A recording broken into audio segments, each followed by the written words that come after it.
가지고 계신 성경책의 구약에 있죠. 창세기, 출애굽기, 레위기. 레위기 1장 1절에서 4절이죠. 저와 여러분이 교독하도록 하십시다. 제가 읽을게요. 여호와께서 회막에서 모세를 부르시고 그에게 말씀하여 이르시되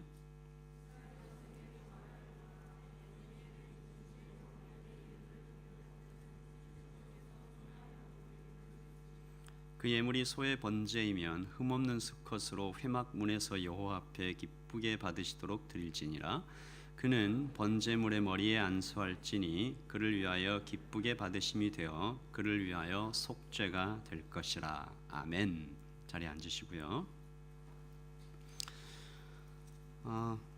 레위기는 이스라엘 백성들을 위해서 쓰여졌죠. 시기는 방금 애굽을 막 탈출한 이스라엘 백성들을 위해서 기록되었습니다. 홍해를 건너와서 이제 애굽에 있었던 이방신을 섬기던 사람들이 아니라 하나님을 섬기는 하나님의 백성으로서의 준비를 시작하는 거죠.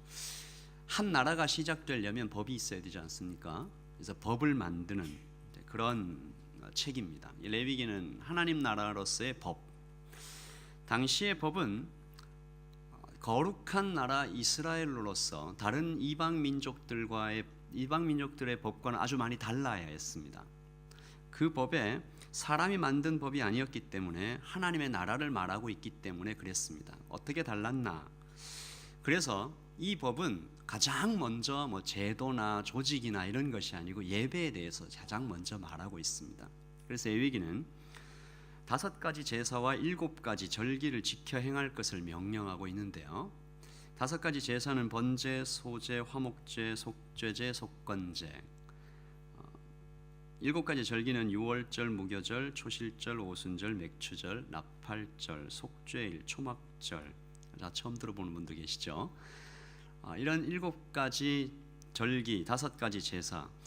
너무 까다롭고 자세한 규정들로 가르쳐져 있어서 레위기는 참 읽기 어려운 책으로 알려져 있습니다.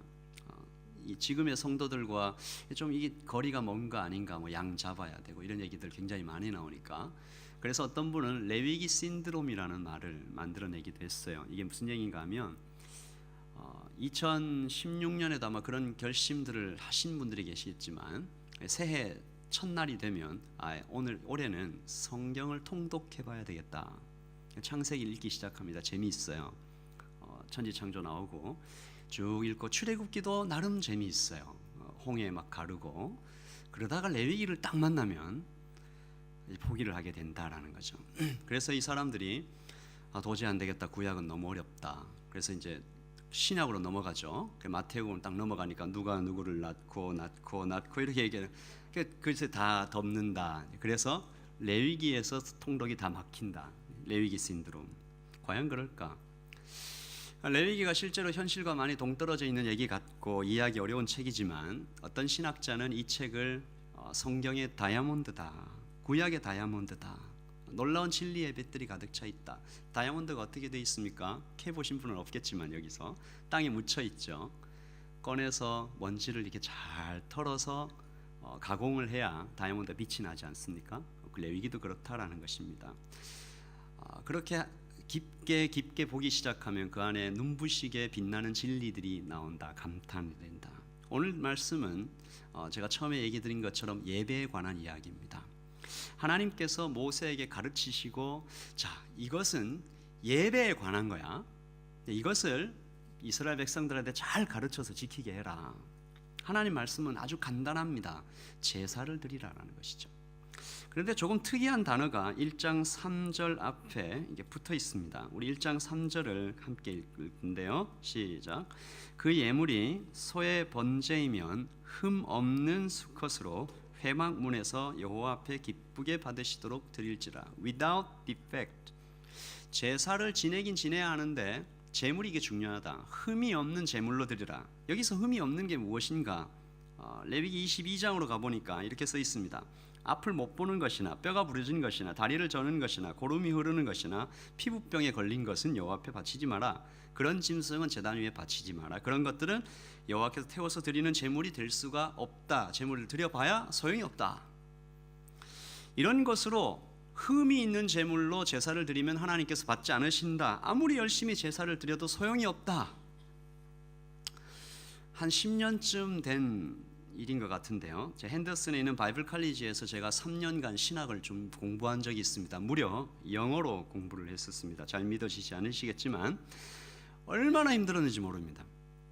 그나마 하나님께서 주신 명석한 두뇌를 제가 가지고 있었기에 망정이지 졸업 못할 뻔했습니다. 너무 힘들었어요. 공부한다고 애쓰는 그러므로 모든 청년들에게 하나님의 은혜가 있기를 간절히 원합니다. 어느 날 바이블 칼리지에서 숙제를 열심히 했어요. 나름 열심히 해서 냈는데 점수가 처참하게 나온 겁니다. 말씀드리고 싶지 않습니다. 차마 따지러 가지도 못하고 따지러 갔어도 그때는 영어가 안 돼서 따질 수도 없었어요. 뭐 가면서 How are you? Fine, thank you, and you? 뭐 이렇게 할 수 없을 것 같지 않습니까? 나중에 알아보니까 교수님께서 숙제로 내준 거 안 쓰고 다른 거 쓴 거예요. 제가 뭐 예를 들면 창세기 쓰라고 그랬는데 출애굽기를 써서 낸 거죠. 시험 칠 때도 이런 친구들이 있었습니다. 제가 공부할 때 저만큼 영어를 힘들어하는 사람들이 많이 있었는데 시험지를 딱 받아놓고 아는 문제가 하나도 안 나오니까 다 지우고 자기가 문제 써가지고 거기에다가 자기가 공부한 것을 열심히 써놓고 나온 친구들도 있었습니다. 점수가 나오겠습니까? 안 나오죠. 오늘 말씀은 제사를 이야기하지만 제사는 지금의 예배이잖아요. 그러니까 오늘 말씀의 가장 중요한 하나의 메시지를 우리가 발견한다면 제사는, 예배는 하나님께서 말씀하신 대로 드려야 된다는 겁니다. 내 생각대로 드리면 내가 아무리 열심히 준비해서 드려도 하나님 안 받으시면 아무 소용이 없잖아요. 하나님께서 흠이 있는 예배, 흠이 있는 제사는 제물은 받지 않으시겠다. 그럼 우리가 이게 무슨 뜻인가 살펴봐야 되잖아요. 이 말씀을 잘못 이해해 온 사람들이 그때도 있었고 지금도 있었습니다. 잘 계획된 예배를 드려야 하는가? 그러면 예배 준비를 열심히 해야 되는가? 그래야 감동을 줄 수가 있는가? 그러면 흠이 없는 예배가 되는가? 예배 드리는 장소를 잘 준비해야 되겠네요. 깨끗하게 하면 좋겠죠. 가능하면 최신 건물에 아름답게 데코레이션을 하고 최신 영상 장비와 음향 시설 갖추면 더 좋을 것 같습니다. 예배를 돕는 사역팀들은 최근에 한국 교회에서 많이 나타난 일인데 스튜어디스들 훈련시키는 곳에 가서 예절을 배웁니다. 들어오는 새 가족들에게 인사를 90도로 뭐 이렇게 표정은 어떻게, 목소리는 한 솔 정도 음으로 내고 잘 훈련받게 하면 얼마나 좋겠습니까? 혹시라도 주차 팀원이나 예배 팀원들 때문에 마음이 상해서 예배를 못 드리면 그러면 흠이 있는 예배가 되잖아요. 그렇죠? 예배당은 적절한 조명과 편안한 의자가 필수로 자리 잡고 있습니다. 온도는 어때야 돼요? 따뜻하고 시원하게. 찬양은 아름답게, 설교는 성도들의 마음을 깊이 터치해 줄 수 있는 강력하고도 부드러운 현 시대에 딱 맞는 유머와 이런 것들 개발해야 되겠죠. 기도는 뜨겁고 진지하게, 헌금은 최선을 다해서 정성껏. 옷은 어떻게 입어야 돼요? 너무 짧아도 안 되고 샌들 신고 오면 안 됩니다. 찢어진 청바지는 좀 그렇죠. 무엇보다 너무 유행에 떨어지거나 더러운 옷은 안 될 것 같습니다. 다른 사람들의 마음을 불편하게 만들죠. 예배 중에 떠들거나 졸아서 안 됩니다. 토요일에 술이나 담배를 했다면 혹은 아침에 너무 진한 음식을 먹었다면 최대한 냄새를 지우고 와야 해요. 그래야 우리는 흠이 없는 예배를 드릴 수가 있을 것 같습니다. 맞습니까? 이런 예배 어때요?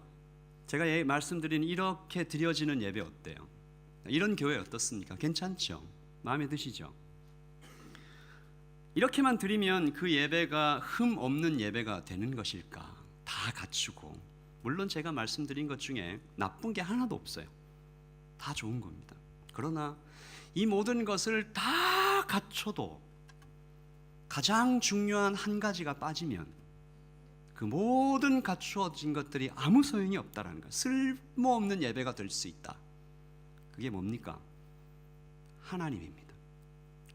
제가 이런저런 얘기를 드릴 때 눈치를 채셨는지 모르겠지만 제가 방금 말씀드린 그 모든 사항들에는 하나님이 없어요.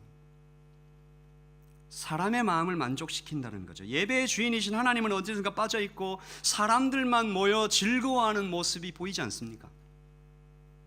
그리고 더 마음 아픈 것은 그런 예배 사람들이 드리고 나오면 내가 마음이 즐겁고 내가 그 예배를 드리면서 좀 눈물도 흘리고 그러면 뭐라고 얘기해요? 우리 모두가 오늘 예배 참 잘 드렸다. 좋은 예배였다. 과연 흠 없는 예배라는 것은 무엇일까? 오늘 우리는 레위기로 들어가서 그때 유대인들이 왜 이 흠 없는 예배를 드리라고 해서 하나님이 계속 얘기한 것은 그때 흠 있는 예배를 드렸던 사람들이 많았다라는 것입니다.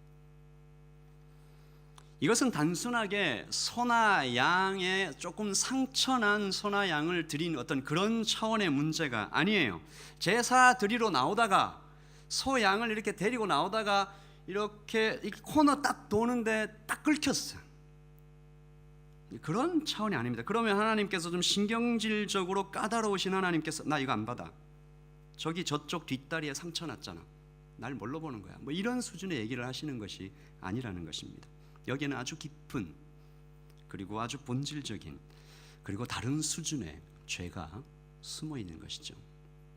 맘모니즘, 황금 만능주의, 물질 만능주의 들어보셨는지 모르겠는데 흠 있는 소나 양이 오다가 다친 것이 아니고요. 가격이 떨어진 것입니다. 어차피 바쳐야 될 재물 좀 더 싼 것으로 드려보자라는 마음이 거기에 들어있는 것이죠. 생각해보면 이게 뭐 큰 잘못인가? 여러분 생각해보면 좀 그렇지 않아요? 우리에게 돈이 필요하죠. 우리에게 돈이 필요하고 저도 필요하고 여러분들도 필요하고 이 세상에 돈이 없이는 살 수가 없고 좀 넉넉하게 가지고 있으면 좋겠다는 마음 누구에게나 있고 그런 의미에서 어차피 이거 하나님께 드려서 태울 거 아닙니까? 그러면 조금 흠이 있는 재물을 사용한다 한들 무슨 어차피 태워서 없을 건데 마음만 드리면 되지 않나? 안 드리는 것도 아니고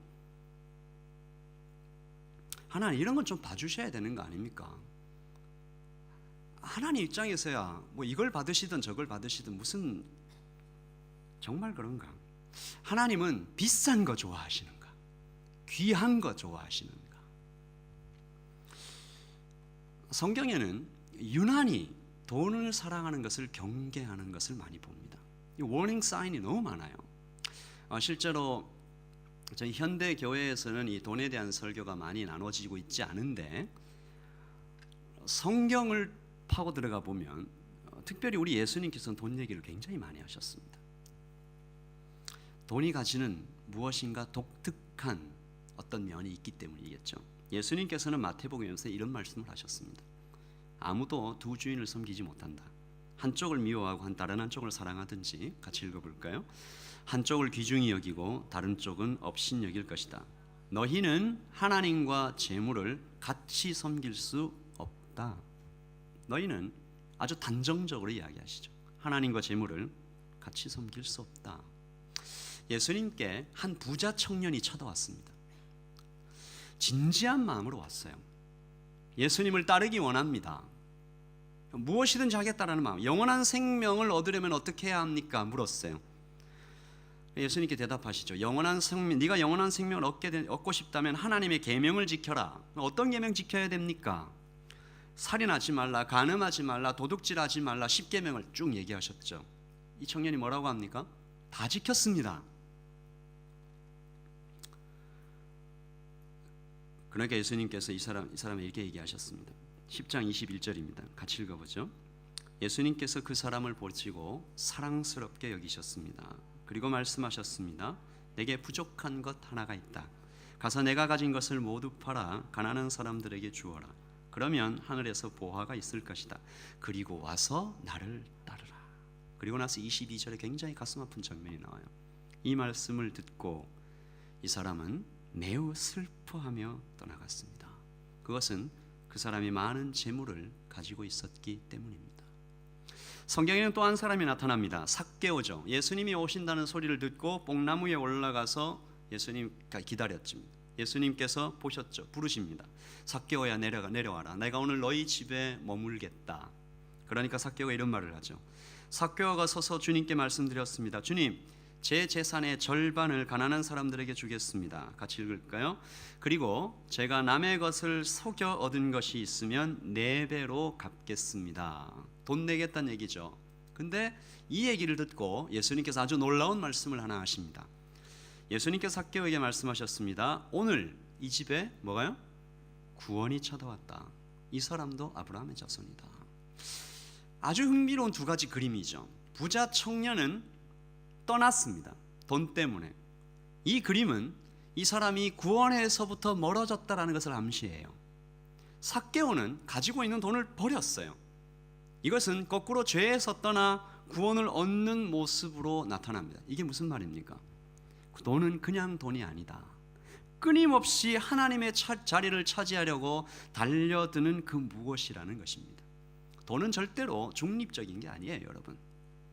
누가 그런 말을 하죠. 돈은 그냥 무생물의 중립자 아닙니다. 돈은 힘이 있어요. 그 욕심을 끊어내지 못하면 구원에 이르지 못한다라는 것입니다. 하나님을 섬기지 못한다. 그러므로 지금 흠이 있는 재물을 드림으로써 돈을 아껴보려는 사람의 마음에는 하나님 대신에 돈이 하나님 자리를 차지하고 있다라는 것입니다. 그리고 그의 행동은 많은 사람들에게 하나의 메시지를 지금 던져주고 있는데요. 나의 하나님은 야훼가 아니라 돈이다라는 것입니다. 이게 왜 이렇게 중요한가? 조금 이따가 한번 또 살펴보려고 합니다.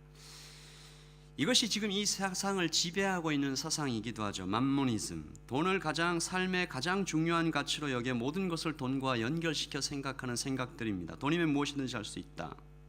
우리가 말은 그렇게 안 합니다. 누구라서 교회를 다니는 사람들이, 크리스찬들이 돈이면 뭐든지 할 수 있다 이런 얘기를 하는 사람이 없죠. 행동은 어떨까? 돈은 능력이고 선으로 여겨집니다. 교회 안에서도 그래요. 우리가 드리는 예배는 여기서 자유로울까? 주일에 드리는 우리의 오늘의 예배를 통해서 또한 우리의 삶 전체가 예배라고 볼 때 우리는 돈과 하나님 사이에 무엇을 선택하며 걸어가고 있을까? 지난 화요일에 노진준 목사님 이런 말씀을 하셨습니다. 나한테 만불만 생기면 숨통이 트이겠는데 하나님께서 그걸 안 주신다. 그래서 속상하다. 하나님 그러시고 돈은 안 주시고 맨날 말로만 사랑하신다고 한다. 공감이 확 되죠. 지금 내게 필요한 것은 하나님의 말뿐인 그 사랑이 아니라 당장 급한 돈 만불인데, 당장 내 고민을 들어줄 그 친구인데, 새로운 직장 배우자인데 하나님께서 아무리 나를 사랑하신다고 해도 그 말이 귀에 들어오지가 않는 것입니다. 하나님, 이제 그만 알겠으니까 사랑한다는 말씀은 이제 그만 좀 하시고 제가 원하는 그걸 좀 주십시오. 사랑은 표현하는 거라고 하는데 하나님 좀 사랑 표현 좀 해주십시오. 이런 생각이 드는 분도 있겠다라는 생각이 듭니다. 물론 저도 그 마음을 모르는 것이 아닙니다. 저도 이 나라 처음 왔을 때 제 통장에 꼭 다음 주 내일 렌트비와 식사, 생활비밖에 없어서 많이 기도해 본 적이 있습니다. 영주권과 직장을 구하는 일이 얼마나 지치고 힘든 일인지 저도 조금은 압니다. 그래서 여러분들을 볼 때 안타까울 때가 많고요. 제가 예배 드리기 전에 이렇게 딱 서서 봤는데 이쪽이 그렇게 여러분들에게 가르친 적도 없는데 이제 그렇게 앉아요. 대부분 이쪽이 조금 그 학교를 다니고 그리고 나도 이 팀에 좀 속하기를 원한다는 그런 마음을 품은 사람들 중에 많이 앉아 있고 이쪽에는 이제 학교를 졸업한 분들이 이렇게 좀 앉아 계세요. 그리고 2층은 제가 모르겠어요. 어떤 이유인지 2층에도 많이 앉아 계신데 이쪽에 좀 자리가 비어요. 복음이 우리 직장을 다니는 분들한테는 그렇게 매력적이지 못한가? 아닐 거예요. 힘이 든 걸 거예요. 아마 살아가려니까 너무 힘이 든 거예요. 그 마음이 아파요. 하지만 그렇게 제 마음을 아프게 하는 것보다 더 마음이 아픈 것은 하나님보다 돈을 더 사랑하는 그 마음이 너무 어리석은 거예요. 이건 어리석은 거예요. 그리고 이건 동시에 굉장히 위험한 거예요. 죄가 언제나 그랬듯이 작게 시작하죠. 그런데 점점 커져서 온 산을 태워버리지 않습니까? 하나님보다 돈이 좋다고 하는 사람은 어리석을 뿐만 아니라, 이 왜 어리석은지도 우리가 조금 이따 살펴볼 텐데, 하나님보다 돈이 좋다고 하는 사람은 거기에서 멈추지 않습니다. 그리고 계속 가서 결국은 하나님은 없다라고 말하는 곳까지 갑니다. 이것을 제가 여러분과 함께 나눴지만 실천적 무신론이라고 이름 붙일 수 있을 것 같아요. 흠이 있는 제물로 제사를 드리는 사람은 하나님을 두려워하기보다 사람의 눈을 두려워하는 사람일 가능성이 많습니다. 형편이 어려운 사람이 아니에요. 형편이 어려워서 할 수 없이 소나 양으로 제물을 드리긴 드려야 되는데 할 수 없이 흠이 있는 제물을 가져와서 예배를 이런 차원이 아닙니다. 하나님께서는 돈이 너무나 없는 가난한 사람들에게는 소나 양이 아니고 비둘기로 제사 드릴 수 있도록 길을 열어두셨어요.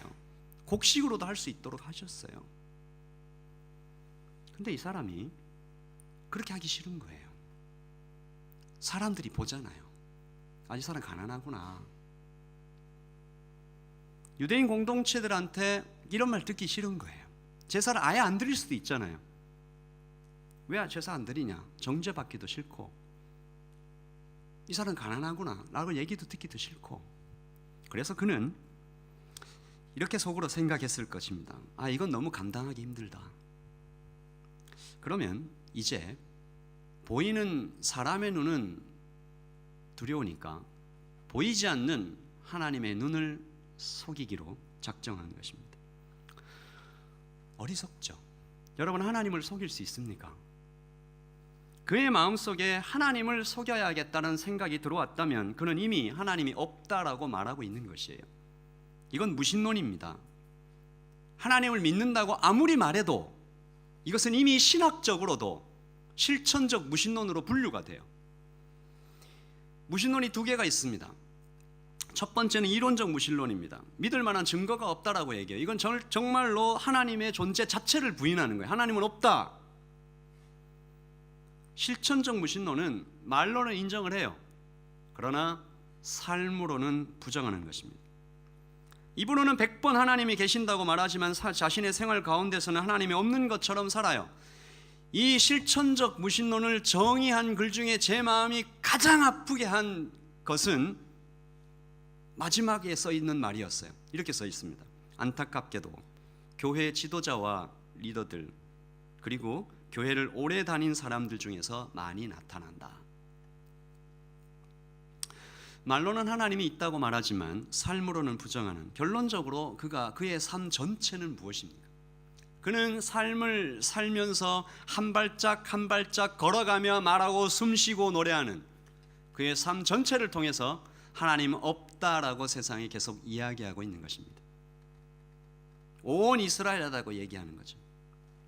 온 세상에 하나님이 없다라고 얘기합니다. 이 사람들이 누굽니까?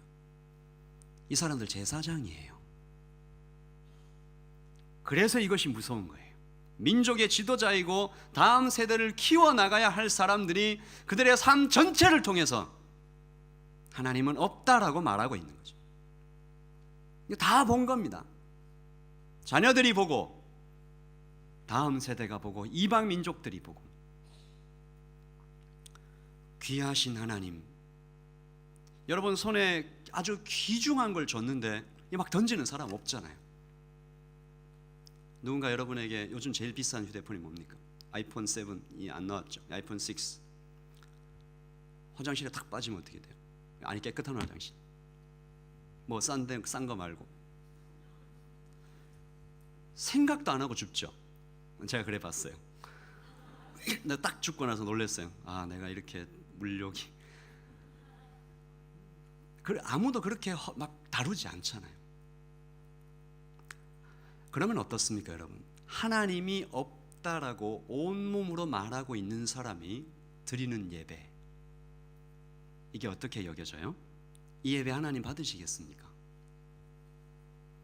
더 황당한 것은 이 사람들이 하나님이 받지도 않으시는 그 예배를 드리면서 나는 예배를 잘 드리고 있다라고 믿고 그렇게 말하고 주장하고, 왜 그래요? 그들이 드리는 예배가 겉으로는 아무 문제가 없는 것처럼 보인다라는 것입니다. 조금 흠이 있는 것 같아요. 안 보여요. 예배를 안 드리는 것도 아니고 오히려 시간과 장소, 예배의 방법 더 철저하게 지킵니다. 전문가가 됐어요. 내가 제사 지낸 지 20년째야. 이렇게 저렇게 자르고 피는 이렇게 빼야 되고 이거 할 때 표정은 이렇게 짓는 거야. 익숙해진 예배.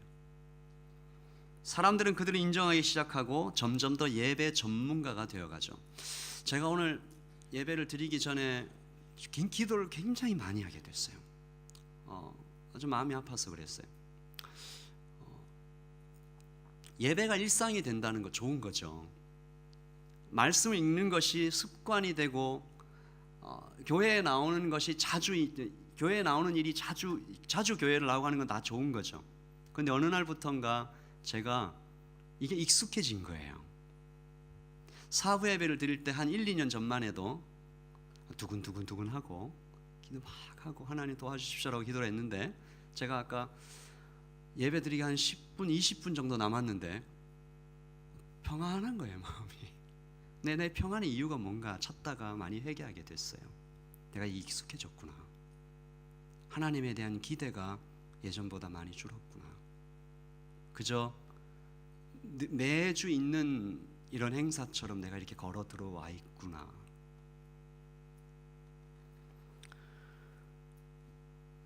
이스라엘에서 이 제사장들보다 예배에 대해서 더 잘 아는 사람은 없었어요. 전문가죠. 또 더 열심히, 이 사람들보다 더 열심히 제사 지는 사람도 없었습니다. 그러므로 이 사람들은 하나님, 제가 다 지켰습니다 라고 말하는 사람들이죠. 지난주에 제자훈련생들과 율법에 대해서 함께 나누면서 이런저런 얘기를 하는 중에 몇몇 청년들이 저에게 좀 괴로운 마음을 이야기했습니다. 이유는 절망 때문이었습니다. 로마서 3장 20절 때문이에요. 그러므로 율법을 지키는 것으로 하나님 앞에서 의롭다고 인정받을 사람은 아무도 없습니다. 이 뒷부분 같이 읽어볼까요? 시작.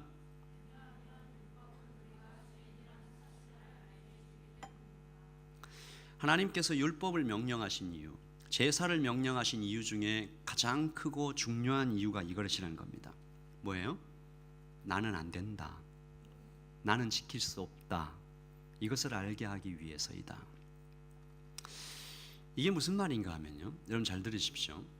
하나님께서 이스라엘 백성들에게, 제사장들에게 제사를 명령하시면서 그 제사장들이 이 제사를 정말로 진지하게 하나님 앞에 정직하게 제대로 드렸다면 반드시 절망하게 된다는 것입니다. 왜요? 그렇게 할 수가 없어요. 하나님께서 만들어진 그 스탠다드대로 제사를 드려갈 수가 없어요. 정직한 사람이라면. 이것을 거룩한 절망이라고 부를 수가 있을 것 같아요. 먼저 물리적으로 이 제사가 너무 드리기 힘들어요. 이때 제사가 대부분 제사장들이 드리고 있었는데 매일 아침 저녁으로 상번제 드려야 돼요. 아침 저녁에 1년 되고 흠이 없는 양 구해서 소제, 번제와 함께, 전제와 함께 번제로 드려야 돼요. 이게 매일 있는 일이에요. 안식일에는 거기에 더해서 흠 없는 양 2마리를 더 드려야 됩니다. 매달 초에는 송아지 2마리, 양 1마리, 또 1년 된 흠 없는 양 7마리 더 더해서 드려야 돼요. 뿐만 아닙니다. 절기 때마다 드리죠. 6월절, 오순절, 수장절, 대속죄일, 특히 6월절과 수장절은 7일 동안 계속해서 제사를 드려야 돼요. 뿐만 아닙니다. 그냥 드리는 거 아니죠. 까다로운 순서와 방법들이 있어요. 오늘 말씀에 나타난 흠이 없는 제물 찾아야 되는 건 물론이고 그 방법들이요 아주 복잡합니다. 1장 4절을 보시면 먼저 머리에 안수하는 것 보이죠? 그 다음 5절입니다. 죽여서 피를 다 뺀 후에 제단 사방에 이게 뿌려야 돼요. 그 다음에 6절입니다. 그 다음에 가죽을 벗기고 뼈마디를, 이렇게 각을 뜬다는 얘기가 뼈마디를 따라서 고기를 여러 조각으로 나누는 일입니다. 7절입니다. 그 다음에 불을 피우고 자른 고기와 머리와 기름을 불 위에 놓아서 태워야 되는데 8절도 넘어가 주시고 그 다음 9절입니다. 내장과 정강이는 또 물에 씻고 나서 태워야 돼요. 요게 번제에 해당하는 방법입니다. 제사는 번제 말고도 다른 여러 가지 제사가 있죠. 시간은 얼마나 걸렸을까? 제사장들의 옷에 피는 얼마나 많이 튀었을까? 바닥이 얼마나 많이 흘렀을까? 만약에 누군가가 이 모든 제사를 하나님의 스탠다드대로 법대로 다 지키려고 모든 정성을 기울였다면 그는 반드시 고백하게 되었을 것입니다. 하나님, 이거 못하겠습니다. 너무 힘듭니다. 할 수가 없습니다. 저는 이 흠이 없는 예배를 도저히 못 드리겠습니다. 이게 겉으로 나타난 방법만 어마어마하게 힘든 것이 아니고 그 안에 마음을 담아야 되는 거예요. 바로 이것이 거룩한 절망입니다. 두 개의 텐션 안에 끼었어요. 두 개의 진리 안에 끼었어요. 하나님은 율법을 분명하게 제시하셨습니다. 이 율법 지켜야 구원받는다. 지키지 않으면 구원이 없다. 신명기를 통해서도 너무 분명히 얘기하셨죠. 근데 지킬 수가 없는 거예요. 여러분 같으면 어떻게 하겠습니까?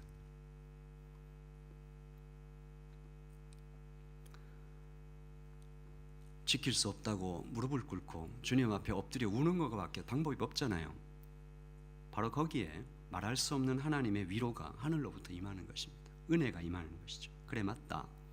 너는 할 수 없다. 그러니까 내가 한다.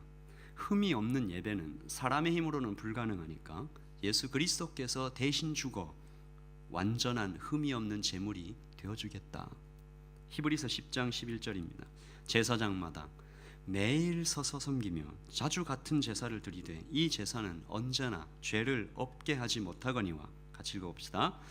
오직 그리스도는 죄를 위하여 한 영원한 제사를 드리시고 하나님 우편에 앉으사 그 후에 자기 원수들을 자기 발등상이 되게 하실 때까지 기다리시나니 그가 거룩하게 된 자들을 한 번의 제사로 영원히 온전하게 하셨느니라. 그러므로 나는 할 수 없다라고 절망한 사람, 예수님을 그러므로 절박하게 붙잡을 수밖에 없는 사람, 그런 사람이 드리는 예배만이 오직 하나의 온전히 흠없는 예배가 된다. 그 예배를 하나님이 받으신다라는 것입니다. 흠 있는 제물을 슬쩍 끼워서 하나님 속이고 사람들의 눈만 만족시키려 했던 사람들은 절대로 이 은혜를 알 수가 없습니다. 왜냐하면 그 사람들은 끊임없이 자신과 사람들을 속이며 말하는 것이죠. 나는 제사를 잘 드렸습니다. 나는 예배를 잘 드렸습니다. 두렵고 안타까운 것은 나는 괜찮다. 이 제사장들처럼 나는 괜찮다고 여기는 청년들이 왠지 제 눈에는 많이 보이는 것 같아서 말입니다.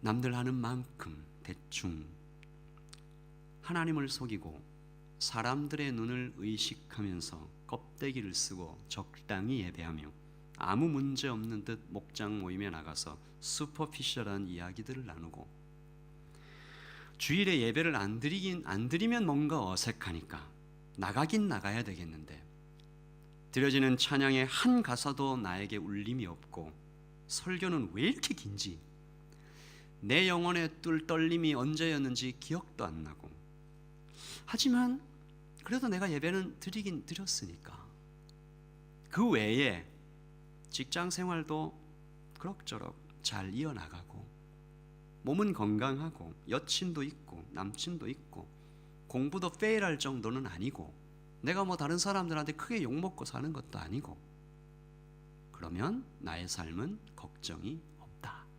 나는 예배를 잘 드리고 있다. 사랑하는 청년 여러분, 이 사람이 드리는 예배를 주께서 받으시겠습니까?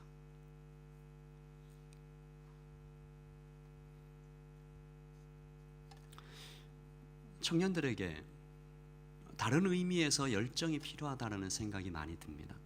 선교도 하고 봉사도 하고 찬양도 열정적으로 드리고 다 중요하지만 좀 다른 의미로 저는 좀 청년들이 좀 거룩하게 절망해 봤으면 좋겠다라는 생각이 듭니다.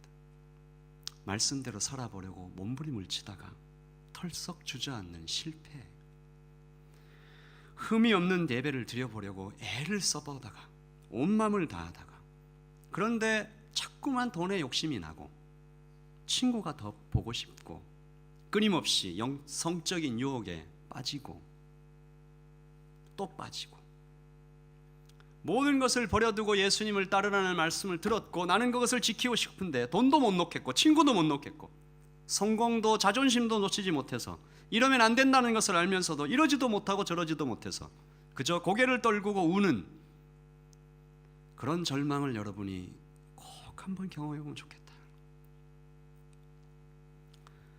하나님, 제가 더 이상 죄를 짓고 싶지 않습니다. 하나님을 사랑하고 말씀대로 살고 싶습니다. 하나님 도와주십시오. 죽을 것 같습니다. 저를 불쌍히 여겨주십시오. 여러분, 그런 기도를 하나님께 드려보신 적이 있습니까? 예수님께서 그런 의미에서 이런 말씀을 하셨습니다. 마가복음 2장 17절이죠. 건강한 사람에게는 의사가 필요 없고 병든 사람에게는 의사가 필요한 것이다. 나는 의로운 사람을 부르러 온 것이 아니고 죄인들을 부르려 왔다. 이 말씀의 의미가 마음에 다가오십니까? 나는 건강해요. 나는 건강하다고 여기는 사람이 누가 병원에 가겠습니까? 그 어떤 사람이 의사의 말에 귀를 기울이겠습니까? 나는 의인이다.